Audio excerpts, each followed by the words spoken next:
Sous un vieux manguier, une petite fille aux pieds nus trace des chiffres dans la poussière. Elle n'a ni cahier ni maître. Pourtant, ses yeux brillent d'une intelligence rare. Mais qui pourrait croire que cet enfant rejeté du monde allait bientôt changer le destin d'une famille puissante?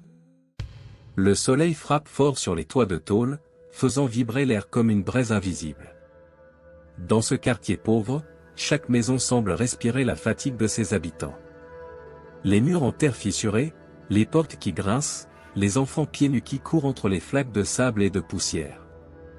Ici, la vie est rude, mais elle continue. Au milieu de ce décor, une petite silhouette apparaît. Amira. Elle n'a que 11 ans, mais ses pas résonnent comme ceux d'une adulte. Elle serre dans ses mains une boîte cabossée remplie de cacahuètes grillées. Ses yeux sont grands, sombres, et cachent une lumière fragile mais tenace. Derrière elle, dans une case à moitié effondrée, sa mère malade tousse encore, clouée sur un matelas trop mince. C'est pour elle qu'Amira marche, chaque jour, chaque matin brûlant. Le vent soulève la poussière. La fillette avance, droite, malgré le poids du soleil et du monde sur ses épaules. Elle n'a pas le choix, vendre ou rentrer les mains vides, c'est la même douleur. Mais elle garde un rêve secret. Un rêve qui n'a rien à voir avec l'argent ni la survie. Elle rêve de cahiers, de livres et de tableaux noirs. Elle rêve d'école. La route vers le marché est longue, poussiéreuse. Chaque pas d'Amira soulève une trace dans la terre rouge. Des charrettes grincent, des vendeurs crient leurs marchandises, des chèvres s'éparpillent dans un brouhaha incessant. Elle avance, discrète, presque invisible dans cette marée de vie. Son petit corps semble perdu au milieu de cette agitation. Des femmes passent avec des bassines remplies de légumes sur la tête, équilibrées comme des couronnes précieuses. Les hommes discutent fort, négocient, rient. Amira, elle, serre ses cacahuètes contre sa poitrine. Sa voix est douce, timide, cacahuètes grillées, un petit sachet, s'il vous plaît. Mais ses mots se perdent dans le vacarme. Chaque regard posé sur elle est un rappel cruel, trop jeune pour être vendeuse, trop pauvre pour être écolière. Pourtant, elle continue. Le marché est sa salle de classe, la rue son tableau noir, et les cris son abécédaire. Mais dans son silence, elle répète, « Un jour, je lirai. Un jour, j'écrirai. » Soudain, des rires éclatent derrière elle. Des enfants de son âge, les uniformes scolaires encore tachés de craie, l'encerclent du regard. L'un d'eux lance, moqueur, « Va travailler, Amira. Tu crois que tu es faite pour l'école? Regarde-toi. » Les autres éclatent de rire, leurs sacs de livres ballottant à leurs épaules. Amira baisse un instant les yeux. La brûlure de leurs mots pique plus fort que le soleil. Mais au fond d'elle, une voix s'élève, douce et ferme, « Ils ne savent pas. Ils ne comprennent pas. Moi, je sais ce que je veux. » Alors elle redresse son visage. Ses mains tremblent, mais ses yeux brillent encore. Elle tend son sachet de cacahuètes, comme un bouclier fragile contre le mépris. Peut-être qu'aucun d'eux n'achètera, peut-être qu'ils riront encore, mais elle ne lâche pas. Car abandonner, ce serait éteindre son rêve. Les rires s'éloignent, avalés par le tumulte du marché. Amira reste seule, debout au milieu du chemin. Les passants la bousculent sans la regarder, comme si elle n'existait pas. Son cœur se serre, mais son regard reste fixé vers l'horizon. Elle respire profondément, comme pour avaler la douleur. Elle pense à sa mère, couchée dans la case. Elle pense à ses nuits passées à lui tenir la main quand la fièvre brûlait trop fort. Elle pense à ces mots que sa mère répétait toujours, « Ne laisse jamais ton rêve mourir, ma fille. » Ces paroles deviennent une prière silencieuse. Amira ferme les yeux une seconde, et elle imagine un autre monde. Un monde où elle s'assoit sur un banc d'école, un cahier ouvert devant elle. Elle entend presque le bruit des pages, l'odeur de la craie. Puis elle rouvre les yeux. Le marché est toujours là, bruyant, indifférent. Mais son rêve ne s'est pas envolé. Il vit, à l'intérieur. La journée s'achève. Le soleil descend lentement, peignant le ciel de rouge et d'or. Les cris du marché s'apaisent, les charrettes s'éloignent, les étals se vident. Amira compte ses pièces dans sa petite boîte cabossée. C'est peu, trop peu. Mais elle sourit malgré tout. Parce qu'elle sait que ce n'est qu'une étape. En rentrant, ses pieds nus foulent encore la poussière. Mais dans son esprit, elle marche déjà sur le chemin de l'école. Elle imagine sa main qui trace des lettres maladroites, son nom inscrit pour la première fois sur une feuille blanche. Elle voit le regard de sa mère, fier et lumineux. Et elle se promet, une fois de plus, je n'abandonnerai pas. Jamais. La nuit tombe, et avec elle, une certitude grandit dans le cœur d'une petite fille pauvre. Son rêve est intact. Et peut-être, que demain, un pas de plus la rapprochera de ce destin qu'elle s'est juré de conquérir. Un matin, alors que la chaleur écrase déjà les toits de tôle, Amira ralentit ses pas. Ses cacahuètes serrées contre sa poitrine, elle passe devant une école. À travers les fenêtres ouvertes, les voix des maîtres s'échappent comme des chants. Les mots résonnent, clairs, puissants, presque magiques. Elle s'arrête. Ses yeux brillent. Elle ose s'approcher des murs écaillés. Les enfants assis sur les bancs récitent à l'unisson, A, B, C. Ce son, pour Amira, est comme une mélodie interdite, un secret qu'on lui refuse mais qu'elle veut s'approprier. Alors, doucement, elle s'assoit près de la fenêtre, à l'ombre d'un manguier. Elle tend l'oreille, boit chaque mot, chaque syllabe, comme si sa vie en dépendait. Elle ne vend plus, elle n'existe plus. Elle écoute. Au sol, un morceau de carton traîne, abîmé, taché de poussière. Amira le ramasse comme un trésor. Dans sa main, un petit bout de charbon, noirci par les restes d'un feu. Elle n'a pas de cahier, pas de crayon, mais son cœur refuse de se taire. Elle pose le carton sur ses genoux, tremblante. Et quand le maître prononce un mot, elle le trace maladroitement. Les lettres sont tordues, irrégulières, mais pour elle, elles brillent comme des diamants. Chaque trait, chaque courbe, est une victoire silencieuse. Ses lèvres murmurent ce qu'elle écrit, répétant encore et encore, comme une prière. Les passants la regardent parfois, intrigués. Mais elle n'entend rien. Dans ce petit coin de poussière, Amira devient élève, sans uniforme, sans pupitre, mais avec la foi inébranlable d'un cœur affamé de savoir. Mais le rêve ne dure pas. Le grincement d'une porte brise son illusion. Le gardien de l'école s'avance, ses pas lourds, ses yeux sombres. Il l'aperçoit, assise là, ses mains sales couvertes de charbon. « Ici, ce n'est pas ta place, » rugit-il, la voix tranchante comme un fouet. Il arrache le carton de ses genoux et le jette dans la poussière. Amira sursaute, ses yeux s'emplissent de larmes. Elle veut expliquer, dire qu'elle voulait juste apprendre, juste écouter. Mais ces mots meurent dans sa gorge. Le gardien lève le bras, comme pour la chasser avec plus de force. Alors elle se lève, attrape sa boîte cabossée, et court. Ses pas résonnent, rapides, affolés, comme ceux d'un animal traqué.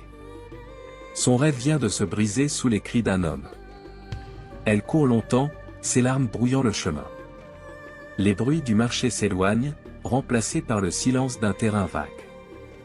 Là, elle s'arrête, haletante. Elle serre sa boîte contre son cœur, comme si c'était la seule chose qui lui restait. Les larmes coulent sans retenue.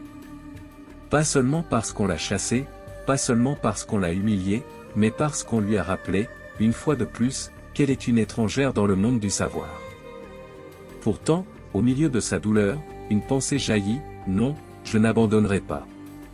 Ses poings se ferment, ses yeux rougis se lèvent vers le ciel brûlant. Elle se promet que même si les portes de l'école lui sont fermées, elle inventera sa propre école, avec le peu qu'elle a. Le soir tombe sur le quartier de Tôle. Les bruits s'éteignent, remplacés par les chants lointains et les éclats de voix des voisins. Dans sa petite case, Amira s'assoit à côté de sa mère endormie, la respiration faible. Une vieille lampe à pétrole jette une lumière tremblante sur les murs. Sur ses genoux, un nouveau morceau de carton. Dans ses doigts, toujours ce petit charbon noirci. Elle écrit. Encore, encore. Ses lettres sont maladroites, mais elles existent. La fumée pique ses yeux, la nuit est longue, mais rien ne peut l'arrêter. Chaque trait de charbon est une victoire. Chaque mot griffonné est une bataille gagnée. Et dans ce silence fragile, Amira trace son destin. Elle n'a peut-être pas de salle de classe. Mais elle a un rêve plus fort que toutes les portes fermées. Le soleil tape fort sur la grande place du marché. Les cris des vendeurs résonnent, tomates, ignames, tissus colorés. Dans ce tumulte, un détail attire l'attention d'Amira. Un garçon, à l'écart, assis sur une pierre, ses cahiers ouverts sur les genoux. Son uniforme d'école est encore propre, mais ses joues brillent de larmes. Il gratte le papier avec rage, sans comprendre les chiffres devant lui. Amira hésite. Son cœur bat vite. Elle serre sa boîte de cacahuètes, puis s'approche timidement. Elle reconnaît les symboles, des fractions. Elle les a déjà vus, griffonnés au charbon sur ses cartons. Sa voix sort, timide mais douce. « Je peux t'aider ?» Le garçon lève la tête, surpris. Ses yeux rouges la fixent, d'abord méfiants, puis curieux. Elle s'assoit doucement à côté de lui, comme si elle n'avait pas le droit, mais avec une audace nouvelle. Amira ouvre sa boîte cabossée. Elle en sort une poignée de cacahuètes grillées, dorées par le feu. Elle en pose 6 sur le sol poussiéreux. Puis, avec ses doigts fins, elle les sépare en 2 petits tas égaux. Regarde, ça, c'est une fraction. 6 partagés en 2, ça fait 3 et 3. Le garçon écarquille les yeux. Il la suit, fasciné. Elle recommence, cette fois en divisant en 3, puis en 4. Chaque cacahuète devient un nombre, chaque partage une leçon vivante. Ses mots sont simples, ses gestes clairs. Elle ne parle pas comme un maître, mais comme une enfant qui a trouvé une clé. Et soudain, une lumière s'allume dans les yeux du garçon. Il comprend. Ses lèvres esquissent un sourire, timide d'abord, puis éclatant. Quand enfin le garçon écrit son exercice, il réussit. Ses chiffres sont justes, ses fractions équilibrées. Son rire éclate, sincère, libéré. Il serre ses cahiers contre lui, et ses yeux brillent d'une admiration nouvelle. « Merci, comment tu as fait ?» Amira baisse la tête, gênée. Elle hausse les épaules. Elle n'a pas de secret, juste de la patience et l'envie d'apprendre. Mais à cet instant, elle ressent quelque chose d'inédit, la fierté. Pas seulement d'avoir compris elle-même, mais d'avoir transmis. Elle se lève, ramasse sa boîte. Le garçon, reconnaissant, lui tend une poignée de pièces en guise de remerciement. Mais Amira secoue la tête. Elle n'a pas fait ça pour l'argent. Son sourire discret est sa seule réponse. Ce garçon n'est pas n'importe qui. Il s'appelle Daniel, fils de Monsieur Okoro, l'un des plus grands hommes d'affaires de la région. Le soir, à table, Daniel explique avec excitation. « Papa, j'ai compris les fractions. Une fille m'a aidé, au marché. » Monsieur Okoro fronce les sourcils. Il connaît les maîtres d'école, les répétiteurs payés cher, mais pas une fillette du marché. Intrigué, il décide de suivre son fils le lendemain. Et là, il la voit. Amira. Sale, pieds nus, les vêtements usés. Mais devant son fils, elle parle avec assurance, sa voix claire, ses gestes précis. Le riche homme s'immobilise. Ses yeux s'écarquillent. Comment une enfant pauvre, vendeuse de cacahuètes, peut-elle posséder une telle intelligence? Il reste sans voix. Le marché bruise toujours, mais dans l'esprit de Monsieur Okoro, tout s'arrête. Ses pensées se bousculent, comment une enfant du bidonville peut enseigner mieux que mes maîtres payés si cher? Pourquoi cette petite, pieds nus, respire-t-elle la force et la lumière? Il s'approche lentement. Amira lève les yeux, un peu craintive. Elle s'attend à être chassée, comme toujours. Mais l'homme ne dit rien. Il la regarde seulement, longuement, comme si elle était un mystère impossible à résoudre. Ce silence est plus fort que 1000 mots. Ce jour-là, un destin vient de basculer. Amira ignore encore que son talent, révélée par des cacahuètes et un peu de poussière, va bientôt ouvrir une porte qu'elle croyait fermée à jamais. Le lendemain matin, le marché est déjà animé, les cris des vendeurs résonnent dans l'air chaud. Amira, pieds nus, regarde timidement le haut des toits de tôle. Soudain, un taxi noir s'arrête devant elle. Monsieur Okoro descend, élégant, imposant. Il sourit, une lumière d'espoir dans ses yeux. Viens avec moi, Amira. Ta place est ailleurs. Amira reste figée un instant.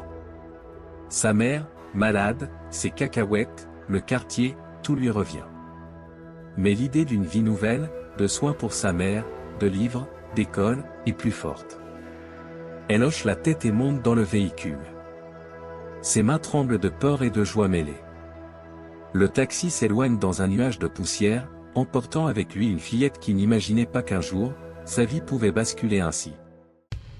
La maison d'Okoro est un monde totalement différent. Les murs blancs brillent, les sols sont propres, et l'air sent la peinture fraîche et la lumière. Amira ne sait où poser ses yeux. Mais son regard se tourne immédiatement vers sa mère, qui dort sur un matelas propre, sous des draps doux. Un médecin arrive. Il examine sa mère, ausculte, prescrit des médicaments. La fièvre qui l'a clouée depuis des semaines commence à céder. Amira serre sa main, un sourire mêlé de larmes se dessine sur son visage.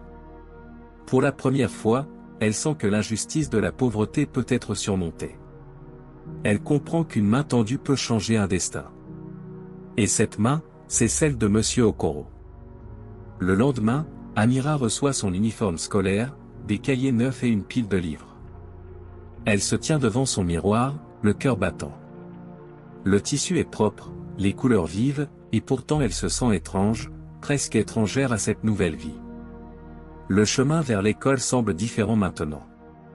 Les rires des autres enfants, les bancs en bois verni, le tableau noir, tout est à la fois intimidant et fascinant. Mais Amira ne recule pas. Chaque pas qu'elle fait sur le sol de l'école est un pas vers un avenir qu'elle a toujours rêvé en secret. À côté d'elle, Daniel, le fils d'Okoro, sourit. Chaque soir, ils étudient ensemble. Les fractions, les lectures, les histoires qu'elle avait apprises seule dans la poussière deviennent désormais une force partagée. Elle est devenue son professeur et son ami, et chaque leçon est un petit triomphe. Les semaines passent. Les enfants du quartier qui autrefois la repoussaient commencent à l'observer. Amira devient un symbole. Non pas parce qu'elle est riche maintenant, mais parce qu'elle persévère. Ses progrès, sa discipline, son courage inspirent. Chaque soir, à la lumière de sa lampe à pétrole à la maison de Monsieur Okoro, elle répète ses leçons, améliore ses notes, prépare Daniel pour ses examens. Les autres enfants, curieux, viennent l'écouter, prennent des notes. Une petite fille du marché est devenue un phare dans leur communauté. Et Amira comprend enfin que le savoir peut franchir tous les murs, toutes les barrières. Elle réalise que chaque effort, chaque larme versée dans la poussière n'a jamais été perdue. L'école applaudit ses efforts. Les maîtres reconnaissent son intelligence et sa patience. Ses camarades l'admirent. Même ceux qui se moquaient autrefois de ses habits sales et de ses cacahuètes la regardent maintenant avec respect. Chaque soir, Amira rentre auprès de sa mère, qui va mieux chaque jour. Elle sourit, un sourire fier et lumineux. Dans le cœur d'Amira, un sentiment grandit, la connaissance n'est pas un privilège, mais un droit. Elle a franchi des barrières invisibles, transformé sa vie et celle des autres. Et peut-être, dans les rues de son quartier, un jour, d'autres enfants suivront son chemin. Car un rêve persistant, une volonté de faire et un peu d'audace peuvent changer non seulement une vie, mais toute une communauté. Dans ce monde, la richesse ne se mesure pas seulement à l'argent. La vraie richesse, c'est la soif de savoir, la détermination et la compassion. Car une seule main tendue peut transformer une vie, et parfois même, une société entière.